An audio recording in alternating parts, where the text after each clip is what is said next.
একদা ছিল সুন্দর একটা বন। সেই বনে টুনটুনি ও তার দুই ছানা বাস করত। সারাক্ষণ টুনটুনিদের কিচিরমিচির শব্দে পুরো বন মেতে থাকতো। তারা ছিল অনেক সুখী। তাদের কোনো কষ্ট, কোনো চিন্তা ছিল না। সবাই মিলে একসাথে খুব আনন্দের সাথে দিন কাটাচ্ছিল। কিন্তু একদিন এই বনের শান্তির উপর চোখ পড়ে এক দুষ্টু প্যাঁচার। সেই প্যাঁচা মনে মনে ভাবে, এত সুন্দর বন আর বনের টুনটুনি পাখি, যদি এই রাজ্যে কোনোভাবে ঢোকা যায় তাহলে আমার শিকারের অভাব হবে না। প্যাঁচা বুদ্ধি বের করে। টুনটুনির মন খুব নরম হয়। আমি যদি অসুস্থ হওয়ার ভান করি আর ওদের এখানে কিছুদিন আশ্রয় চাই, তাহলে কিছুদিন এখানে থাকার সুযোগ হবে। আর এই দিনের মধ্যেই আমার প্রভাব এই রাজ্যে বিস্তার করতে হবে। এসব ভেবে প্যাঁচা অসুস্থতার ভান করে টুনটুনির বাসার পাশের গাছে হেলান দিয়ে পড়ে থাকে।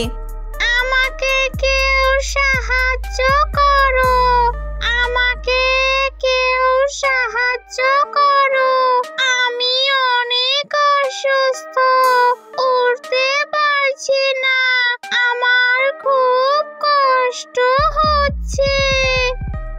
তখন টুনটুনি ও তার ছানারা সেখানে শব্দ শুনে উড়ে আসে। তারা দেখে প্যাঁচা এভাবে পড়ে আছে আর সাহায্য চাইছে। টুনটুনির মনে অনেক দয়া হলো। কি হে প্যাঁচা, কি হয়েছে তোমার? কাতর অবস্থায় পড়ে আছো কেন তুমি? টুনটুনি পাখি, আমাকে সাহায্য করো, আমি অনেক দিন কিছু খাই নাই, তাই নিজের শক্তি হারিয়ে ফেলেছি। আচ্ছা আচ্ছা, ঠিক আছে, তুমি চিন্তা করো না, আমরা তোমাকে সাহায্য করছি। তারপর টুনটুনি পাখি প্যাঁচাকে সঙ্গে নিয়ে তাদের বনের ভেতরে চলে গেল। প্যাঁচা মনে মনে বেশ খুশি হচ্ছে। যাক, আমার কাজ হয়ে গেছে। আশেপাশে শুধু টুনটুনি আর টুনটুনি। আমার আর কষ্ট করে খাবার খুঁজে বের করতে হবে না। এভাবে টুনটুনি প্যাঁচাকে সাহায্য করলো। প্যাঁচার অভিনয় বুঝতে না পেরে টুনটুনি ও তার ছানারা তাদের খাবার থেকে প্যাঁচাকে খেতে দিত। 2 দিন পর। প্যাঁচা, 2 দিন হলো তুমি এই বনে।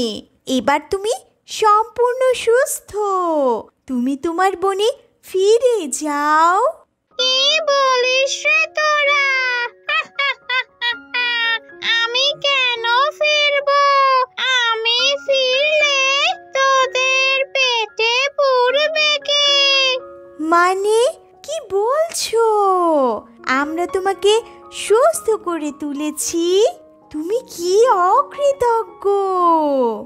বোকা টুনটুনি, আমার কিছুই হয়নি। আমি তো এই বনে ঢোকার জন্য শুধু অভিনয় করেছিলাম।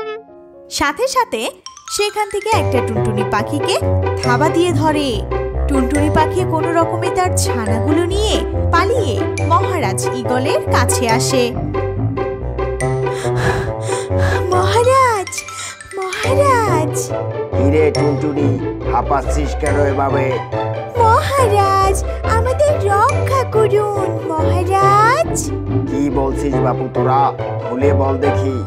অন্য একটা বন থেকে একটা প্যাঁচা আমাদের বনে এসেছে। তারপর পুরো ঘটনা খুলে বলে ঈগলকে। এখন আমাদের বনের পাখিগুলো ও নিরাপত্তাবিহীন থাকবে। যে কোনো সময় ওই প্যাঁচা ছোট পাখিদের গিলে খাবে। এ তো ভারী চিন্তার বিষয়। সেনাপতি, পণ্ডিত পায়রাকে এখনই খবর লাগাও। সেনাপতি পণ্ডিত পায়রার কাছে খবর দিতে চায়। পণ্ডিত পায়রা, তোমাকে জরুরি তলব করা হয়েছে, মহারাজ ডেকে পাঠিয়েছেন। কেন হঠাৎ জরুরি তলব? সে তুমি মহারাজের কাছ থেকেই শুনো। এখন দ্রুত আমার সাথে চলো। তারপর পণ্ডিত পায়রা ও সেনাপতি মহারাজের কাছে আসলো। পণ্ডিত মশাই, আমাদের বনে অন্য বন থেকে এক পেঁচা এসে আমাদের পাখিগুলো খেয়ে ফেলার তোড়জোড় করছে। এই বিপদ থেকে উদ্ধার হওয়ার জন্য আমাদের এখন কি করণীয়? হ্যাঁ পণ্ডিত মশাই, আমাকে আর আমার ছানাদের প্রায় খেয়ে ফেলেছিল। আমি আমার ছানাদের নিয়ে কোনো রকমে পালিয়ে এসেছি। অন্য বনের পাখি আমাদের বনে এসে ঝামেলা পাকাচ্ছে, তাহলে তো ওই পেঁচাকে একটা উচিত শিক্ষা দিতেই হয়। তোমরা সবাই শোনো, আমার মাথায় একটা বুদ্ধি এসেছে।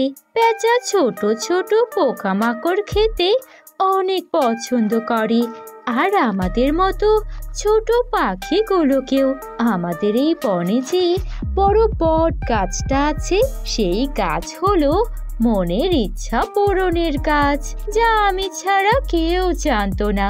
কোনো রকমে ওই পেঁচাকে বট গাছের সামনে নিয়ে যেতে হবে, আর ওই গাছের কুঠুরিতে পেঁচাকে বুদ্ধি করে ঢোকাতে হবে।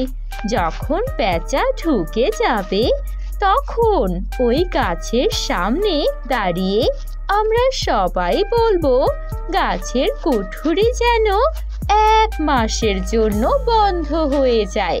আমাদের সবার ইচ্ছা পূরণ করতে ওই গাছের কুঠুরি বন্ধ হয়ে যাবে, আর 1 মাসের জন্য ওই পেঁচা আটকা পড়ে যাবে।